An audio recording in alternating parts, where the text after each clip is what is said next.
What's up? I'm Katie Faye, and these are my top goals for weight loss slash living healthier, if that's something that you're interested in.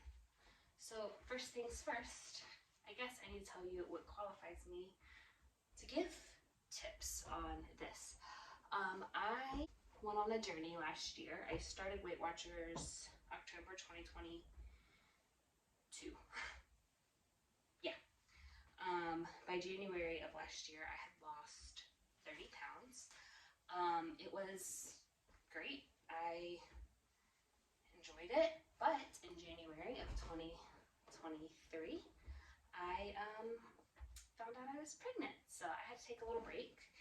And of course, all of 2023 was being pregnant, then having a baby, healing and recovering, getting a little bit back to normal. I don't know if I'll ever be back to the same normal, but getting back to a level of normal and a routine. And now it is January 2024, and I'm ready to pick up where I left off. So honestly, truly, I'm mainly making this video for me, to remind myself of like what my keys to success were. I started thinking about rejoining Weight Watchers in December, and I decided to wait until after the holidays. Not that you can't over the holidays. When I lost the initial 30 pounds, it was October through January, so I did it the first time through the holidays, but with the new baby, I just didn't want to have to worry about it. So I waited, and anyway, making this video for me, I spent the month of December kind of like thinking about it, what worked for me, what I liked about Weight Watchers, if I wanted to do Weight Watchers again, all of those things, and reflecting. So now that I've officially started, I wanted to kind of put all of those thoughts into one place. So the first tip I have is pick something that's gonna let you eat anything that you're not allergic to within moderation. You don't want something that's gonna restrict everything. Ultimately, the goal is that once you get to that healthy weight, you can no longer need whatever program you're using. So some of the things, like for me in the past, or some of the things I considered were like counting calories, counting macros. I've done Noom in the past and had pretty good success with that. Obviously, I had done Weight Watchers in the past as well. And ultimately, the thing that led me personally to Weight Watchers is I really liked the idea of macros, but I did not want to have to keep track with like 5 different things. I wanted one number to rule them all, and Weight Watchers does a good job of that. It factors in macros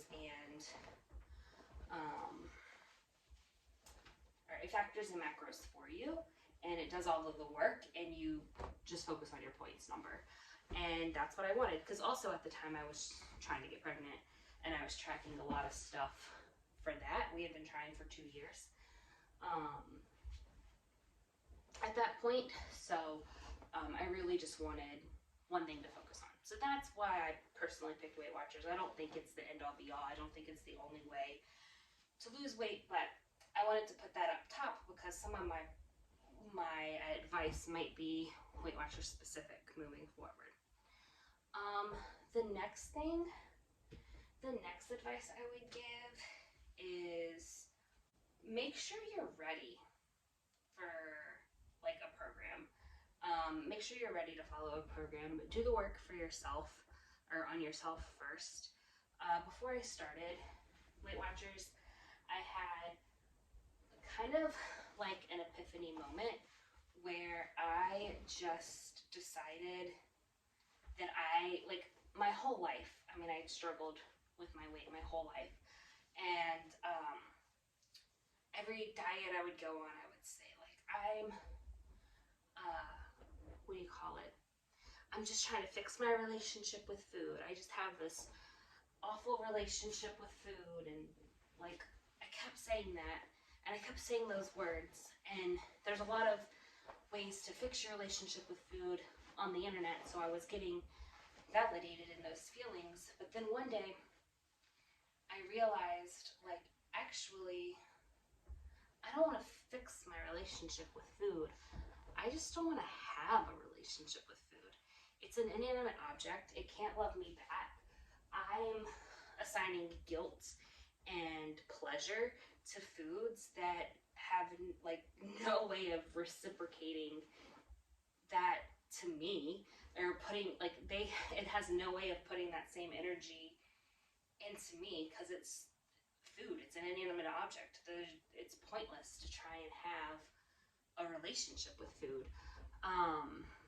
Like, obviously I gotta eat it because it's fuel, but at the end of the day, like, I didn't want to fix my relationship, you know? I just didn't want to have a relationship. I wanted it to be cut and dry, black and white, and that mindset made it so easy for me to do Weight Watchers specifically, but I think it would do anything that involved counting or tracking, because I truly was able to, for the first time, like, get to a place where there weren't good foods and bad foods. There were foods I could afford that day and foods that I couldn't afford that day.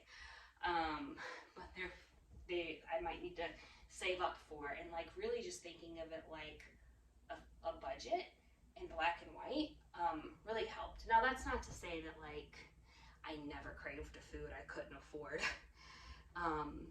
And some days I was just like, you know, like I took that like money and credit card analogy far, and there were some days where I was just like, you know, maybe it's worth going into a little bit of debt for this piece of ice cream cake. Or maybe I can have 2 points worth of ice cream cake, which is really like 2 bites of ice cream cake, right? So that mindset change really helped me a lot. The next, this is a hanging sweater. The next goal next tip I have is like when you're searching for healthy recipes, don't necessarily search like healthy recipe or Weight Watchers recipe, or if you're doing like keto recipe, or if you're doing Noom recipes. Like don't search for those kinds of things. Instead, like really learn what your program is offering. So for Weight Watchers, I know that foods that are high in protein, low in fat are going to be low in points. So really kind of search or find out what makes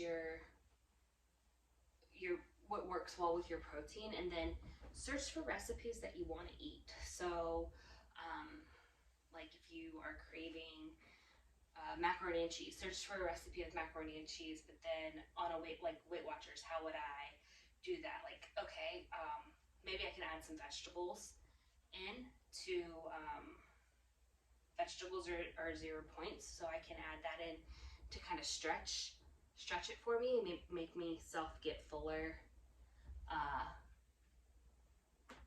faster without necessarily eating the more expensive parts of macaroni and cheese. Maybe I can add in, what's a way I can get protein in? Maybe some flavorless protein powder. P.S. that doesn't exist, so I probably wouldn't. Maybe I'd do some Greek yogurt like in with the milk to kind of keep it creamy, but also add a little bit of protein, something like that. Low fat cheese is always an option. And yeah, like make your meals, make what you want fit into your diet. Don't fit what you want around your diet. You're gonna have more success that way. I had a lot more success when I did it that way. Another thing, have some standbys that are like always prepared and ready to go. So lately for me, it's been pomegranate seeds. But if you watched, so also back then, you can go back on my channel. I have some videos of what I ate in a day. I did a lot of what I eat in a day videos back then. A lot of my meals that I ate had grapes in them, or cucumbers with a little bit of tahini. Make sure you have standbys that are ready to go, easy to access, and quick to grab when you're hungry, so that you don't have to worry about like, oh, I'm tired and I'm hungry, let me just grab this Hot Pocket or cheeseburger quesadilla. Both things I had today, by the way. In case you're like, oh, those are randomly specific things you just mentioned.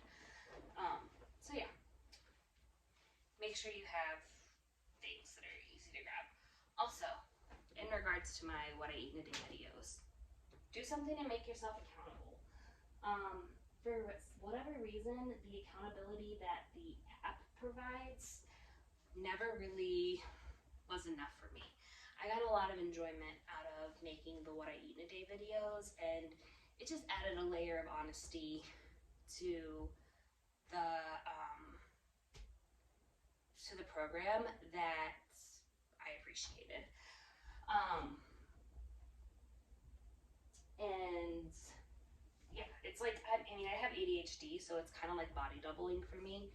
If you don't know what that is, it's when you just hang out with somebody, or maybe like you call someone and do your chores while you're on the phone with them, or something like that, just to kind of, you get a little bit extra motivated when you have someone with you. They don't necessarily have to be helping you, but they're with you while you're doing whatever you're doing. Anyway, all that's left to fold is boxers and underwear, so I will save you all that mental image. And I will wrap this up because I know my husband's trying to get in here to go to bed. So, yeah, have things that are easy to grab. Do something, make sure you are able to be accountable. If the app is enough for you, great. If not, maybe, have a friend, start a YouTube channel, maybe a diary. I think also in that era, there were days where I filmed what I ate in a day videos, but I didn't necessarily, there were days that I filmed what I eat in a day videos, but I didn't necessarily upload them because they were bad quality, or maybe I said something that was like a little too vulnerable and I didn't feel comfortable with it being on the internet. Like those things. But filming the video still very much helped me. So there's that. Another tip that I had was, actually, I think I got them all. So to recap, make sure I got them all. Pick something that's gonna work for you, that allows you to eat anything that you're not allergic to within reason.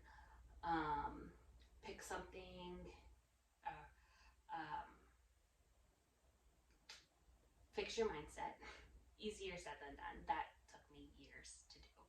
By the way, I know I just casually tossed that out there, but it really did take me years. So, don't think about it as good or bad, guilty or great foods. Just, it is what it is. The more neutral you can be, the easier it's gonna be. Have easy to grab foods on hand. Make sure you're accountable, and keep going when you fail. There's gonna be some days when you go over and it's gonna suck, and you're gonna feel bad about yourself, but just give yourself the space to like, oh, I can't believe I did that. I can't believe that after the baby went to sleep and I had 10 points, I ate a Hot Pocket. That was 10 points. I can't believe, like, today I ate like 2 vegetables and didn't drink nearly as much water as I wanted to.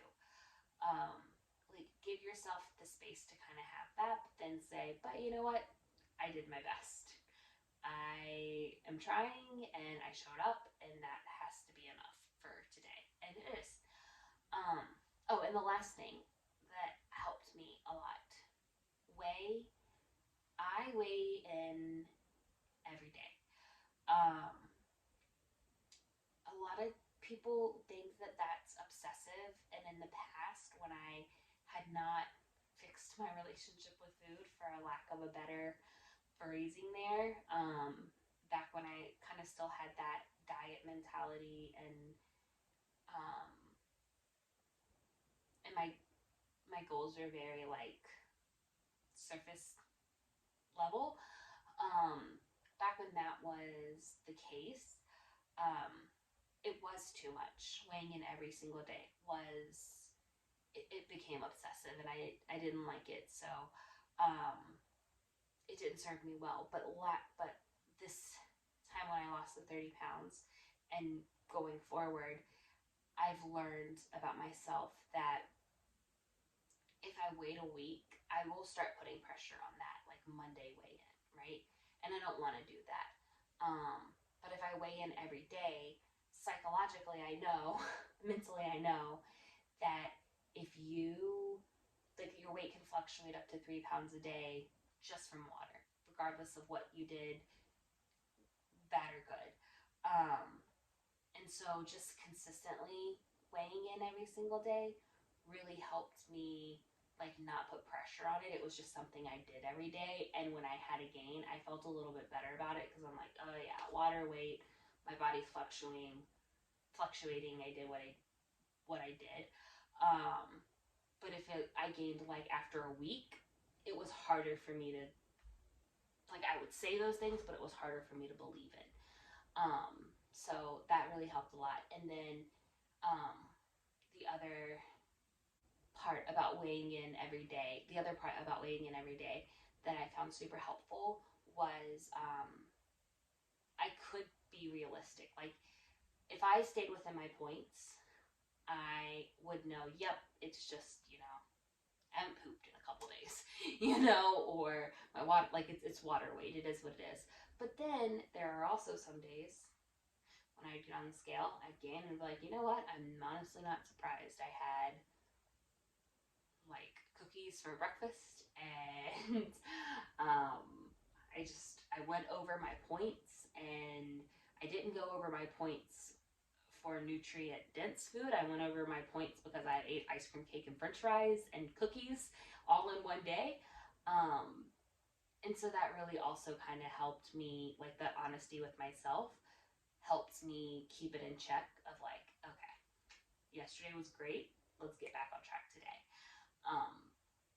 But you do have to be like really honest with yourself and make sure that when you are giving yourself a hard time, like it was yesterday was fun, let's get back on track today. That's the extent of the hard time I'm talking about. But when you are kind of being honest with yourself, I guess, make sure you're being honest with yourself and that you're not being hard on yourself. That's what I'm trying to say. So yeah, sorry this video is rambly. In case you're wondering why I folded my laundry while I talk to you, it's because I have a baby now, and this is the time of day that worked to film. But if I filmed, I wasn't going to get to fold my laundry, and if I folded my laundry, I wasn't going to get to film. So you got a combo of both. Thanks for watching. Like, comment, subscribe, do all of the YouTube things. It's good to be back.